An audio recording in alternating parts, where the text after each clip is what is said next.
నమస్తే, welcome to our channel. నేను సిరి. ఢిల్లీలో కేటీఆర్ గారు అయితే కొన్ని వ్యాఖ్యలు చేశారు. దానికి కౌంటర్గా అయితే ఏపీ మంత్రి సత్యకుమార్ గారు అయితే ఒక గట్టి కౌంటర్ అయితే ఇవ్వడం జరిగింది. సో అది ఏంటి అనేది మనకి వివరించడానికి మనతో పాటు ఉన్నారు ప్రముఖ సీనియర్ జర్నలిస్ట్ డివిఎస్ గారు. నమస్కారం సార్. నమస్తే. సరే, మనం చూసాం కేటీఆర్ గారు అయితే కొన్ని వ్యాఖ్యలు చేశారు. 40% ఓటు బ్యాంకుని సాధించుకోవడం అంత చిన్న విషయం కాదు, కానీ ఎందుకు ఓడిపోయారో తెలియదు జగన్మోహన్ రెడ్డి గారు అని చెప్పేసి ఆ వ్యాఖ్య చేశారు. అలాగనే జగన్ అదేంటిది జనం మధ్యలోనే ఉన్నారు, అయినా కూడా కేతిరెడ్డి ఓడిపోయారు, ఇదేంటో కూడా అర్థం కావట్లేదు. అండ్ ఇంకొకటి ఏంటంటే ఇక్కడ బ్యాగులతో దొరికిన వాళ్ళు ముఖ్యమంత్రి అయ్యారని కూడా చెప్పడం జరిగింది. సో ఇవన్నిటికీ మన ఏపీ మంత్రి సత్యకుమార్ అయితే గట్టి కౌంటర్ అయితే ఇచ్చారు. సో అది ఏంటంటారు? లేపి దండించుకోవటం అంటే అదే. ఇప్పుడు కేటీఆర్ ఎందుకు ఈ విధంగా లేపి దండించుకుంటున్నారో అర్థం కావట్లేదు. మనం ఏంటంటే ఇప్పుడు 4 నెలల క్రితం వాళ్ళు ఓడిపోయారు. వాళ్ళు ఎందుకు ఓడిపోయారో వాళ్ళకి అర్థమైందా? ముందు మీరెందుకు ఓడిపోయారో మీరు అర్థం చేసుకుంటే జగన్మోహన్ రెడ్డి ఎందుకు ఓడిపోయాడో నువ్వు అర్థం చేసుకోవటం అది వేరే విషయం. జగన్మోహన్ రెడ్డి ఎందుకు ఓడిపోయాడో అర్థం కాలేదు. 40% ఓట్ బ్యాంక్ రావటం సాధారణ అంశం కాదు. నీకు వచ్చినాయిగా 37% ఓట్ బ్యాంక్ మీకు వచ్చింది. వాళ్ళకి వీళ్ళకి 1,00,000 మాత్రమే తేడా ఉందని చెప్పేసి చెప్పడం జరిగింది. ఏమైంది? 37% ఓట్ బ్యాంకు 5 నెలల్లో 4 నెలల్లో పార్లమెంట్ ఎన్నికలకు వచ్చేసరికి 17% పడిపోయింది. 4 నెలల్లో 20% ఓట్ బ్యాంక్ పోయింది నీకు. జగన్మోహన్ రెడ్డికి 40% ఓట్ బ్యాంక్ ఉందని నువ్వు సంకలు కొట్టుకుంటే నీకు పోయిన ఓట్ బ్యాంక్ గురించి ఏంటి? అసలు ఈయన ఢిల్లీ వెళ్ళింది ఎందుకు? 4 రోజులు ఢిల్లీలో ఉన్నది ఎందుకు? ఆ పని చేసుకుని రావాలి కదా. ఇప్పుడు చెల్లి కోసం వెళ్ళారు, చెల్లికి లీగల్ ఎయిడ్ ఇవ్వాలా. ఆమె మరి ఇప్పుడు 4 నెలలుగా జైల్లో ఉంది, తీహార్ జైల్లో. ముఖ్యమంత్రి కూతురు 4 నెలలుగా తీహార్ జైల్లో ఉంటే ఆమెను కనీసం బెయిల్ మీద తీసుకొచ్చే సత్తా వీళ్ళకి లేదంటే నగుబాటు అనమాట. ఇప్పుడు న్యాయ సహాయం కోసం అక్కడ మంచి లాయర్లను పెట్టుకోవడం, కొంచెం బాగా డబ్బున్న వాళ్ళని ఎంగేజ్ చేయడం, ఆ పనులు చేసుకుంటూ 4 రోజులు ఆయన అక్కడ మక్కా వేసినాడు. ఆ పని చేసుకోవాలా? ఏం చేశాడు? ఫిరాయింపుల గురించి మాట్లాడాడు. తెలంగాణ సీఎం రేవంత్ రెడ్డి ఇంటింటికి తిరిగి మా వాళ్ళందరినీ కాంగ్రెస్ కండువాలు కప్పుతున్నాడు. రాహుల్ గాంధీ రాజ్యాంగం చేత్తో పట్టుకుంటాడు. అది కనపడతలేదా? మీ నాన్న తెచ్చిన ఫిరాయింపుల చట్టానికి మీ రేవంత్ రెడ్డే తూట్లు పొడుస్తున్నాడని గగ్గోలు పెట్టాడు. లేపి దండించుకోవటం అంటే అది. ఇప్పుడు ఆ ఫిరాయింపుల గురించి కేటీఆర్ మాట్లాడేసరికి ఏమైంది? మీరేం చేశారు? 10 ఏళ్లుగా మీరెన్ని ఫిరాయింపులు, మీరు వాళ్ళ ఎమ్మెల్యేలను ఎంతమందిని లాక్కున్నారు? 2014లో 2018లో గెలిచిన 42 మంది నువ్వు లాగేసుకున్నప్పుడు నీకు తెలియలేదా నొప్పి? తన దాకా వస్తేనే నొప్పి తెలుస్తోందా? ఇప్పుడు 7 బీఆర్ఎస్ ఎమ్మెల్యేలు కాంగ్రెస్ కండువా కప్పుకున్నారు, 7 బీఆర్ఎస్ ఎమ్మెల్సీలు కాంగ్రెస్ కండువా కప్పుకున్నారు. నిన్న కూడా ఆయన ఎవరు వెంకట్రామరెడ్డి, రేవంత్ రెడ్డి పాలమూరు పర్యటనలో ఆయన కూడా చేరినట్టున్నాడు. అసలు కేసీఆర్కి ప్రధాన ప్రతిపక్ష హోదా కూడా లేకుండా చేయాలని అంటే ఏంటి?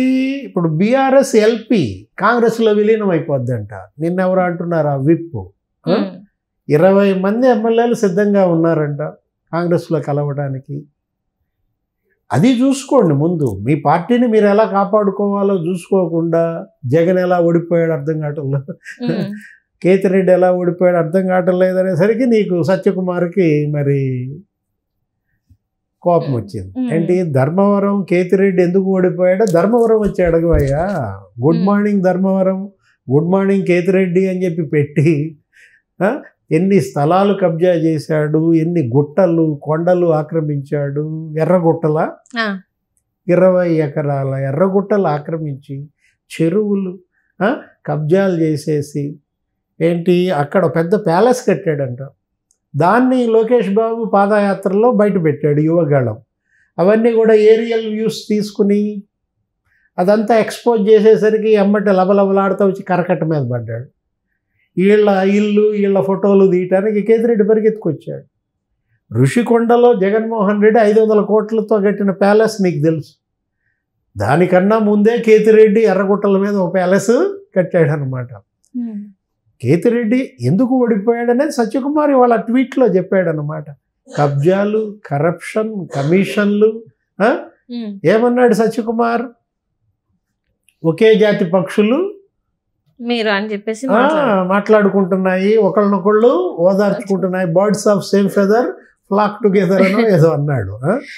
ఇంకొకటి ఏంటంటే మీకు మీరే సర్టిఫికేట్స్ ఇచ్చుకుంటున్నారు, వాళ్ళు మంచోళ్ళు అంటే వాళ్ళు మంచోళ్ళు అని చెప్పేసి, సో మీరు కూర్చొని ఓదార్చుకోండి అని కూడా చెప్పేస్తాను అనడం జరిగింది. ఇప్పటికి కూడా కేటీఆర్, కేసీఆర్ వాళ్ళు ఎందుకు ఓడిపోయారో తెలుసుకోలేకపోతున్నారు.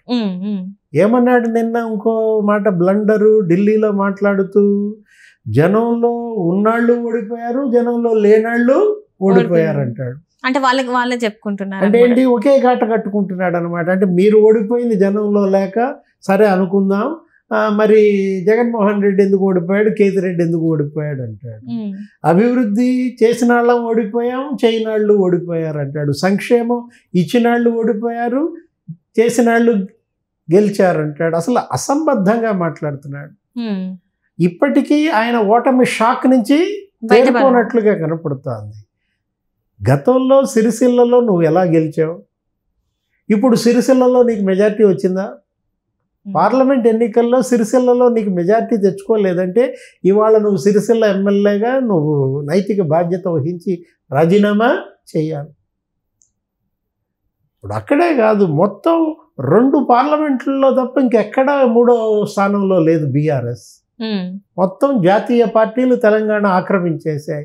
రేపటి ఎన్నిక ఇక రాబోయే పోటీ అంతా కూడా కాంగ్రెస్ వర్సెస్ బీజేపీగా మారింది. బీఆర్ఎస్ ఎక్కడుంది? అడ్రస్ లేకుండా పోయిన పరిస్థితుల్లో మొత్తం అందరూ పార్టీ మారుతున్న నేపథ్యంలో కేటీఆర్ తన పార్టీని రిపేర్లు చేసుకోవటం మానేసి ఎలా ఎమ్మెల్యేలను కాపాడుకోవాలి, మంత్రుల్ని కాపాడుకోవాలి అది వదిలేసి చెల్లిని జైల్లో నుంచి ఎలా బయటికి తీసుకురావాలి ఆలోచించకుండా ఇతను ఎవరి మీద జాలి పడుతున్నాడు? పక్క రాష్ట్ర మాజీ ముఖ్యమంత్రి అయిన జగన్మోహన్ రెడ్డి అంత ఓడిస్తే మీరే అతన్ని ఎగతాళి చేశారు. అంటే ఏమని ఎగతాళి చేశారు? డబల్ రోడ్డు ఉంటే తెలంగాణ, సింగిల్ రోడ్ ఉంటే ఆంధ్ర అని చెప్పేసి. నువ్వు కాదా ఎగతాళి చేసింది? కేటీఆర్ఏ కదా అన్నది. ఏమని అక్కడ రోడ్లన్నీ గుంతలమయమయ్యాయి, ఇక్కడ మన తెలంగాణ వాళ్ళందరినీ తీసుకుని బస్సులు అటు కనుక తిప్పొస్తే ఓట్లు బీఆర్ఎస్ కానీ నువ్వు కాదా ఎగతాళి చేసింది? ఇప్పుడు 24 గంటలు కరెంట్ ఉంటే తెలంగాణ, 4 గంటలు కరెంట్ ఉంటే ఆంధ్ర అని మీరు ఎగతాళి చేశారు. ఇప్పుడు కేసీఆర్ ఎగతాళి చేశాడు కదా. అప్పుడు ముఖ్యమంత్రిగా కేసీఆర్ ఏమన్నాడు? ఇంతకుముందు అక్కడ ఎకరం అమ్మితే ఇక్కడ 5 ఎకరాలు వచ్చేది, ఇప్పుడు ఇక్కడ ఎకరం అమ్మితే తెలంగాణలో ఆంధ్రాలో 10 ఎకరాలు వస్తుందని ఎగతాళి చేసింది మీరు కదా.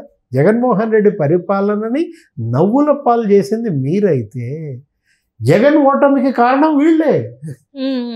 ఇప్పుడు జగన్ ఇవాళ ఓడిపోయాడంటే కారణం కేసీఆర్, కేటీఆర్, హరీష్ రావు వీళ్ళ యొక్క చతుర్లు నవ్వులు. ఎవరికి రోషం వచ్చింది? ఆంధ్ర వాళ్ళకి రోషం వచ్చి కదా. వీళ్ళు కూడా మనల్ని నవ్వేవాళ్ళే అని వాళ్ళు రోషపడి జగన్మోహన్ రెడ్డిని అక్కడ దించి పారేశారు, కూటమిని గెలిపించారు. జగన్కు గుంత తీసిందే కేటీఆర్, కేసీఆర్, హరీష్ రావు. రైట్. అంటే ఇక్కడ చూస్తున్నట్టు సార్, ఎన్నికల ముందు కూడా కేసీఆర్ గారు ఏంటంటే ఏపీలో వచ్చేది అంటే జగన్మోహన్ రెడ్డి గారే మళ్ళీ వస్తున్నారని చెప్పేసి ఒక ప్రోగ్రాంలో ఒక మీడియాలో చెప్పడం జరిగింది. అక్కడ మాకు తెలుసు మళ్ళీ జగన్మోహన్ రెడ్డి గారే వస్తున్నారు, ఎందుకంటే ఆల్రెడీ ఇక్కడ అనడం ద్వారా అక్కడ ఓట్లు వేసే వాళ్ళు కూడా ఎన్నికలు జరుగుతారు. ఇక్కడ అసలు ఇక్కడ కూడా సర్వే చేయించుకున్నప్పుడు కూడా తెలిసింది ఏంటంటే ఇక్కడ మళ్ళీ కేసీఆర్ వస్తాడని చెప్పేసి 3వ సారి కూడా పీఠం ఎక్కిపోతారు. ఇక్కడ వీళ్ళ సర్వేనే వీళ్ళు సరిగా చేయించుకున్న వాళ్ళు పక్క రాష్ట్రాల గురించి మాట్లాడడం, అండ్ మళ్ళీ కూడా ఆ తర్వాత కూడా ఎగ్జిట్ పోల్స్ వచ్చినాక కూడా కేటీఆర్ గారు మళ్ళీ అదే చెప్పడం, అండ్ ఇప్పుడు మళ్ళీ కూడా జగన్మోహన్ రెడ్డి గారి గురించి మాట్లాడడం. ఇదంతా చూస్తుంటే కేసీఆర్కి, కేటీఆర్కి, జగన్మోహన్ రెడ్డికి ఏదో బంధం ఉందని అనిపిస్తుంది. గతంలో అనిపించింది, అండ్ ఇప్పుడు అది ఇంకా గట్టిగా అయిపోతుందేమో అనిపిస్తుంది.